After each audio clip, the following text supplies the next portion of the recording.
ഗുരുദേവൻ്റെ അദ്വൈത ദീപികയിലെ 17ാമത്തെ ശ്ലോകമാണ് ഇന്ന് നാം പഠിക്കുന്നത്.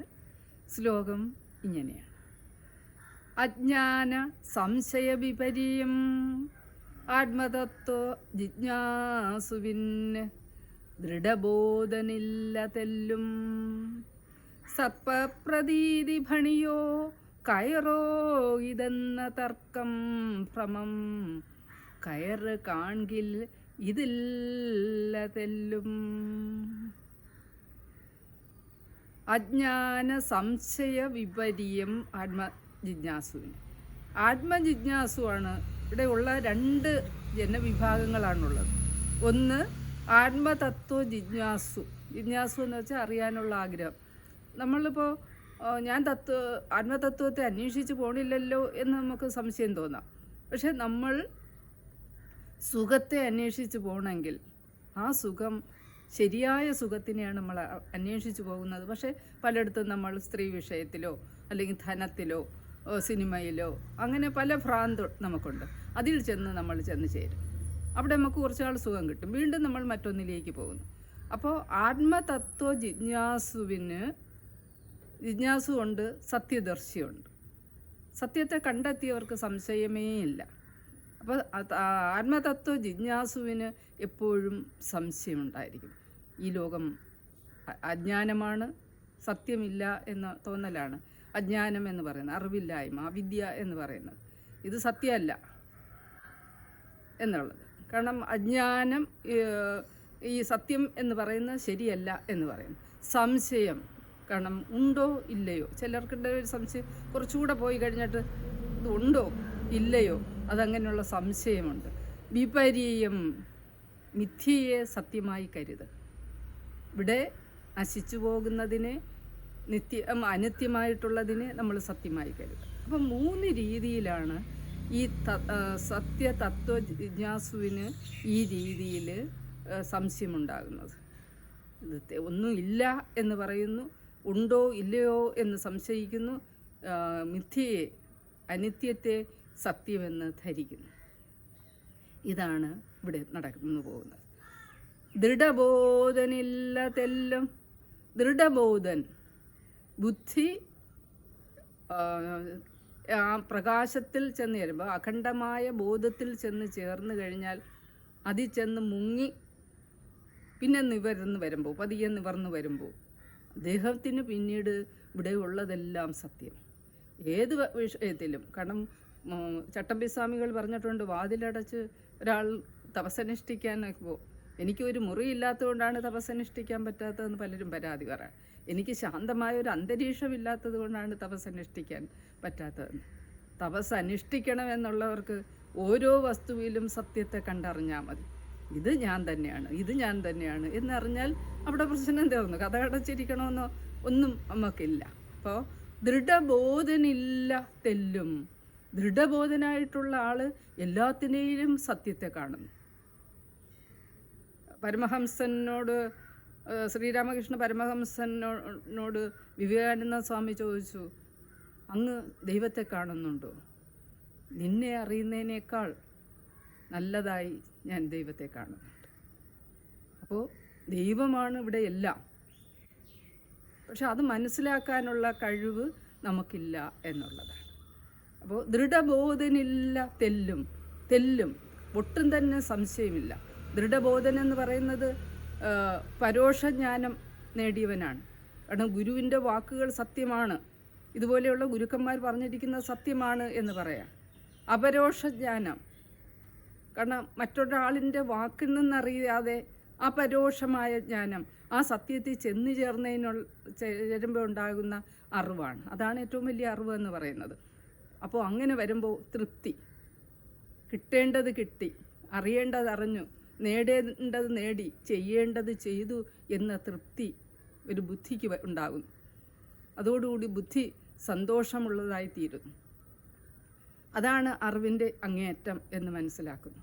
ഇനി അങ്ങോട്ടോ ഒന്നും പോകേണ്ട ആവശ്യമില്ല എന്ന സത്യത്തിൽ ഇവിടെ തന്നെ എനിക്ക് സത്യം കാണാൻ കഴിയുന്നു. അതിൽ ബുദ്ധി സന്തോഷവാനായി മാറുന്നു. കാരണം ശോകനാശം, അതോടുകൂടി നമുക്ക് ശോകമുണ്ടാകുന്നില്ല. ജീവിതത്തിൽ പല പ്രശ്നങ്ങളുണ്ടാകും. എപ്പോഴും ഒരു കുട്ടിയുടെ ഒരു പ്രശ്നം വരുമ്പോൾ അച്ഛനോ അമ്മയോ ഒക്കെ തളരുന്നത് കാണാം. അവനെന്ത് സംഭവിച്ചോ, ഇത് സംഭവിക്കുമോ എന്നുള്ള ഭയം.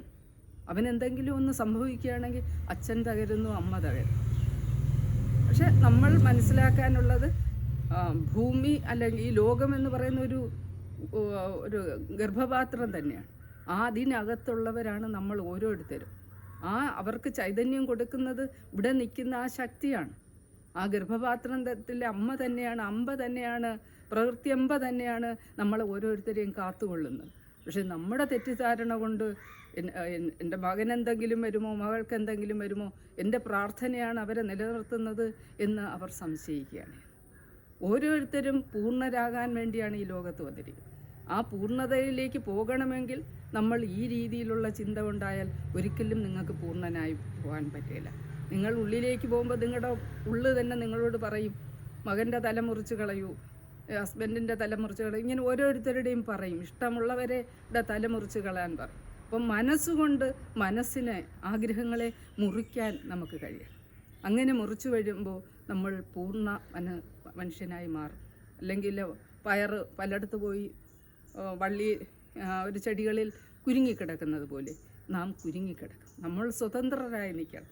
തേക്ക് തടി നിൽക്കുന്നത് പോലെ നമ്മൾ സ്വതന്ത്രരായി നിൽക്കുന്നവർക്ക് മാത്രമേ ദൃഢബോധനായി മാറാൻ സാധിക്കൂ. കഴിഞ്ഞ തവണ നമ്മൾ പഠിച്ചതിൽ ഉണ്ട്, യോഗസ്ഥനായി നിലയിൽ നിന്ന് ഇളകാതെ കായവ്യൂഹം ധരിച്ച് വിഹരിച്ചിടും ഇങ്ങ് യോഗി എന്ന് പറയുന്നു. അവിടെ ഗുരുദേവനെ പോലെയുള്ള സമാധിസ്ഥൻ തൻ്റെ ഉള്ളിന്, ആത്മാവിന് യാതൊരു ചാഞ്ചല്യവും ഉണ്ടാകാതെ ആത്മാവിനെ ദൃഢമായി വെച്ചുകൊണ്ട് എല്ലാ രംഗങ്ങളിലും ബഹുമുഖമായ പ്രതിഭയായി മാറി നിന്നുകൊണ്ട് എല്ലാ നാടകവും ആടുകയാണ് ചെയ്യുന്നത്. അപ്പോൾ നാടകമാടാൻ പലർക്കും അറിഞ്ഞുകൂടാ. പലരും ആ കഥാപാത്രത്തെ പഠിക്കുകയോ ഒന്നും ചെയ്യുന്നില്ല. അതുകൊണ്ട് പാതി വഴിയിലിട്ട് അവർ വേഷമഴിച്ചു വയ്ക്കുന്നു. പാതി വഴിയിൽ വേഷമഴിച്ചു വയ്ക്കുക എന്ന് പറയുന്നത് അയാൾക്കും നല്ലത്, കാഴ്ചക്കാരനും നല്ലത്. ഏറ്റവും നല്ലൊരു യോഗി മറ്റുള്ളവരെ രസിപ്പിക്കുകയും തന്നെ രസിപ്പിക്കുകയും മറ്റുള്ളവരെ രസിപ്പിക്കുകയും ചെയ്യുന്നതാണ് ഏറ്റവും നല്ല ജ്ഞാനി എന്ന് പറയുന്നത്. അത് ദൃഢബോധന് മാത്രമേ കഴിയുള്ളൂ. അവർ മറ്റുള്ളവരുടെ മുമ്പിൽ ലീലയാടും മനോഹരമായിട്ട്. കഴിഞ്ഞ ക്ലാസ്സിൽ പഠിപ്പിച്ചതിൽ നമുക്ക് വേറൊന്നുകൂടി പറയാം. വ്യാസനും പതഞ്ജലി മഹർഷിയും ശങ്കരൻ്റെ ഭാഷ്യത്തിലും ഒക്കെ പറഞ്ഞിട്ടുള്ള, യോഗവാസിഷ്ടത്തിലും ഒക്കെ പറഞ്ഞിട്ടുള്ള ഒരു കാര്യം, ഒരു യോഗിക്ക് സിദ്ധികൾ പലതും കിട്ടും. അപ്പോൾ ആ സിദ്ധി കൊണ്ട് പല സ്ഥലത്ത് തൻ്റെ രൂപങ്ങൾ കാണിക്കാൻ കഴിയും. പക്ഷേ ശ്രീനാരായണ ഗുരു അങ്ങനെ ഉള്ള സിദ്ധികൾക്ക് കൂടുതൽ പ്രാധാന്യം കൊടുത്തില്ല. യോഗ പഠിക്കാൻ പോകുമ്പോൾ തന്നെ അയ്യാ ഗുരു ചോദിച്ചു, പണമുണ്ടാക്കാം ഇതിലൂടെ പോകുന്ന വഴിയിൽ, ധനം വേണമെങ്കിൽ നേടാം, നിനക്കതാണോ ആഗ്രഹം അതോ ആ സത്യത്തെ നേടുകയാണ്? അപ്പോൾ സത്യത്തെ എന്ന് പറഞ്ഞപ്പോഴാണ് മരുത്വമലയിൽ പോകാൻ പറഞ്ഞത്. അപ്പോൾ നമ്മൾ സിദ്ധിക്ക് വേണ്ടി അതിൻ്റെ ഇടയിൽ ശ്രമിക്കുമ്പോൾ, പൂർവികരെ വിളിച്ചു വരുത്താൻ വേണ്ടി ശ്രമിക്കുമ്പോൾ, പണം ഉണ്ടാക്കാൻ വേണ്ടിയുള്ള ആഗ്രഹങ്ങൾ ഉണ്ടാകുമ്പോൾ നമുക്ക് ആ പൂർണ്ണതയിൽ ചെന്നെത്താൻ സാധിക്കുന്നില്ല. പൂർണ്ണതയിൽ ചെന്നെത്തുന്നവനാണ് ദൃഢബോധൻ എന്ന് പറയും. അപ്പോൾ കായവ്യൂഹം ധരിച്ച്, കായത്തിൻ്റെ കൂട്ടം, ശരീരത്തിൻ്റെ കൂട്ടം ധരിച്ച് പലയിടത്ത് പല രൂപത്തിൽ കാണാൻ നമുക്ക് കഴിയും. ഒരു ദൃഢപ്രജ്ഞനെ സംബന്ധിച്ചിടത്തോളം കഴിയും. പക്ഷെ പലരും അതിന് ശ്രമിക്കാറില്ല. ആളുകളെ വിഭ്രാന്തി ഉണ്ടാക്കുക എന്നതിനപ്പുറം ചില സന്ദർഭത്തിൽ ചെയ്യേണ്ടി വരും. ശങ്കരാചാര്യർ അമ്മയോട് പറഞ്ഞിരുന്നു, കാരണം അമ്മയ്ക്ക് എന്തെങ്കിലും പ്രശ്നം വരുമ്പോൾ ഞാൻ എത്തും, അമ്മ ഒന്ന് ആലോചിച്ചാൽ മതി. അവിടെ നിന്നുകൊണ്ട് ആ നിമിഷത്തിൽ, അമ്മ ആലോചിച്ച നിമിഷത്തിൽ ശങ്കരാചാര്യർ അമ്മയുടെ സമീപത്ത് എത്തി. പക്ഷെ അങ്ങനെയുള്ള ചില സന്ദർഭത്തിൽ മാത്രമേ അവർ ഈ വേഷം കാണിക്കാറുള്ളൂ. കായവ്യൂഹം ധരിച്ച് വിഹരിക്കുന്ന ചില സന്ദർഭങ്ങൾ ഉണ്ട് എന്ന് മാത്രം. അപ്പോൾ സർപ്പപ്രതീതി ഭണിയോ കയറോ ഇതെന്ന തർക്കം ഭ്രമം. സർപ്പപ്രതീതി, സർപ്പത്തിൻ്റെ പ്രതീതി നമുക്കുണ്ടാകുകയാണ്. സർപ്പത്തിൻ്റെ രൂപം നമ്മൾ അവിടെ ദർശിക്കുകയാണ്. പ്രതീതി ഭണിയോ, അത് പാമ്പാണോ, കയറോ ഇതെന്ന തർക്കം ഭ്രമം. നിങ്ങൾക്ക് തർക്കമുണ്ടോ? ഇരുട്ടത്ത് മങ്ങിയ വെളിച്ചത്തിൽ അത് ഭണിയാണോ അത് കയറാണോ എന്ന് നിങ്ങൾക്ക് ഭ്രമമുണ്ടാകാം, നിങ്ങൾക്ക് സംശയമുണ്ടാകാം. പക്ഷേ കയറ് കാൺകിൽ ഇതില്ല തെല്ലും. നിങ്ങൾ കയറെന്നെങ്കിലും കണ്ടിട്ടുണ്ടെങ്കിൽ, അവിടെ കിടക്കുന്നത് കണ്ടിട്ടുണ്ടെങ്കിൽ നിങ്ങൾക്ക് തെല്ലും സംശയമില്ല. അപ്പോൾ ദൃഢബോധന് ഈ ലോകത്തെപ്പറ്റി ഒരു സംശയവുമില്ല.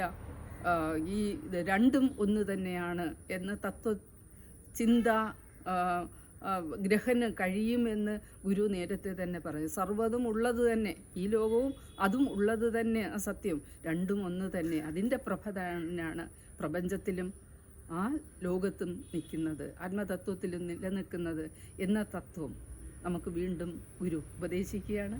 നിങ്ങൾക്കതിൽ പോകാൻ എവർക്കും കഴിയട്ടെ. നന്ദി, നമസ്കാരം.